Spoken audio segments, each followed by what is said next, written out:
Hello guys, welcome back to my channel. यहाँ पर कोविड-19 की वैक्सीनेशन को बना लिया गया है। ये वैक्सीन बनाई है रसिया ने।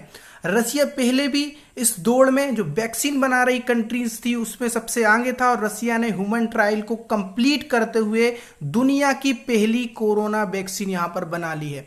इसमें यहाँ के जो राष्ट्रपति हैं रसिया के व्लादिमीर पुतिन ने मंगलवार को ये ऐलान किया, एक प्रेस कॉन्फ्रेंस में कहा कि हमने कोविड-19 की वैक्सीनेशन को अप्रूव करवा लिया है।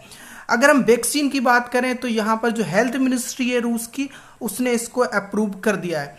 पुतिन ने यह भी बताया कि जो इनकी बेटी हैं उसको भी ये टीका उनको ये वैक्सीन को इंजेक्ट किया गया है और उसके बाद उनका जो टेम्परेचर था वो भी कोविड-19 की जो मरीज थी उनका टेम्परेचर 38 डिग्री सेल्सियस पर यहाँ पर पहुंच गया है, जो कि अगर माने सामान्यता से 37 डिग्री सेल्सियस होता है, उससे सिर्फ एक ज्यादा था। धीरे धीरे वो ठीक हो गई हैं। तो रूस के राष्ट्रपति ने दावा किया कि उनकी बेटी भी इस वैक्सीन से ठीक हो गई हैं।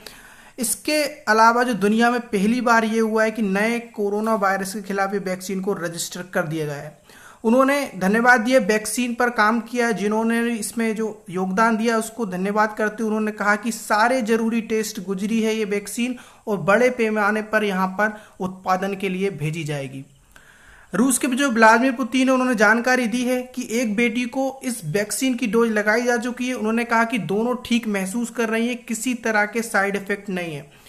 उन्होंने ये भी कहा कि अब वे बिल्कुल स्वस्थ हैं। रूस के जो स्वास्थ्य मंत्री हैं जिनका नाम है मिखाइल मुराशको, तो मिखाइल जो मुराशको, उन्होंने ये कहा है कि इस महीने की हेल्थ वर्कर्स को वैक्सीन देने की शुरुआत हो सकती है। जो भी हेल्थ वर्कर्स हैं, जो डॉक्टर्स हैं और वो यहाँ पर काम कर रहे हैं, तो उनको जो होगा ये वैक्सीन दी जाएगी। इसके बाद ये वैक्सीन हेल्थ वर्कर के बाद यहाँ पर जो सीनियर सिटीजन्स हैं रसिया के, उनमें भी ये वैक्सीन को इंजेक्ट किया जाएगा।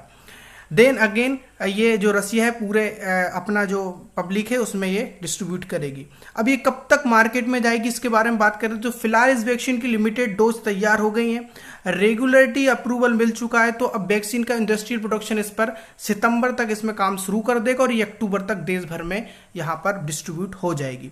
दुनिया में अगर बात करें तो किसे पहले मिलेगी वैक्सीन, तो इस दुनिया में दूसरी कंट्रीज जो हैं अभी भी इस पर थोड़ा शक जताए हुए हैं। जैसे कि यूके की बात करें तो यूनाइटेड किंगडम यहाँ पर ये कह रहा है कि हमें उस अभी वैक्सीन पर अगर वो सप्लाई रसिया के जो रिजल्ट होंगे जो पब्लिक पर जो इंजेक्ट की जाएगी उसके बाद ये डिसाइड करेंगे कि ये वैक्सीन को खरीदना है कि नहीं।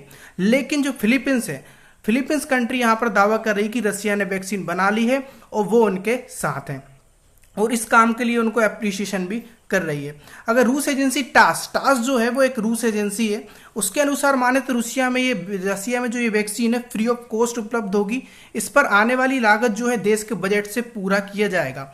बाकी देशों के लिए कीमत का खुलासा अभी नहीं किया गया है कितने में ये बिकेगी। इसके अलावा रिसर्च ने खुद को लगवाई है वैक्सीन। जो रिसर्चर्स हैं जिसने ये रिसर्च की थी उन्होंने भी ये वैक्सीन खुद को लगवाई है। और मास्को के गमेलिया, याद रखना ये कंपनी रिसर्च इंस्टीट्यूशन का नाम गमेलिया है, जिसने ये रूस में ये जो वैक्सीन बनी है ये गमेलिया रिसर्च इंस्टीट्यूट ने बनाई है। रिसर्च का दावा है कि वैक्सीन में जो पार्टिकल्स यूज हुए हैं वे खुद को रेप्लिकेट कॉपी नहीं कर सकते। ठीक है, तो ये बड़ा दावा इन्होंने किया है। अगर ये वैक्सीन की बात करें तो इसमें जो साइड इफेक्ट्स हैं, वैसे तो कुछ साइड इफेक्ट नहीं है, लेकिन अगर इसमें कभी कभी क्या है कि बुखार आ सकता है, तो इसको इंजेक्ट करने पे बुखार आ सकता है, ये भी इसमें कहा गया है। ठीक है, जिसके लिए इन्होंने पैरासीटामोल जो है जो बुखार के लिए वो यहाँ पर इस्तेमाल करने की यहाँ पर सलाह दी गई है। अभी दुनिया भर में ट्रायल जारी है। रूस के अलावा कई जो कंट्रीज जैसे कि अमेरिका है, ब्रिटेन है, इजराइल है, जापान है, चीन है, ये सभी जो है वो वैक्सीनेशन क्लिनिकल ट्रायल चल रहे हैं यहाँ पर। ठीक है, अब यहाँ पर रूस और WHO के बीच यहाँ पर थोड़ी कन्वर्सेशन ये हो रहा है कि रूस में ही हो रहा है वैक्सीन का विरोध, की ये जल्दबाजी तो नहीं है कहीं, क्योंकि पब्लिक यहाँ पर ये बोल रही है कि ये अभी इन्होंने सिर्फ 100 लोगों पे ट्रायल किया था। ह्यूमन ट्रायल जो हुआ था वो 100 लोगों पर हुआ, तो जल्दबाजी पे ये तो नहीं है कि इस पैमाने पर अगर ये वैक्सीन यूज होती है बड़े पैमाने पर, अगर ये रसिया की पब्लिक को या सिटीजनशिप को जो बड़े बड़े जो सिटीजन हैं उनको लगाई जा सकती है, तो फिर यहाँ पर ये खतरनाक ना हो इस्तेमाल करना। इसलिए यहाँ पर ये कुछ देश और WHO जो है यहाँ पर इसके ऊपर नज़र बनाए हुए और इसकी पूरी जांच कर रहे हैं। ठीक है, तो यही था रसिया की जो वैक्सीन है उसके बारे में। जय हिंद, जय भारत।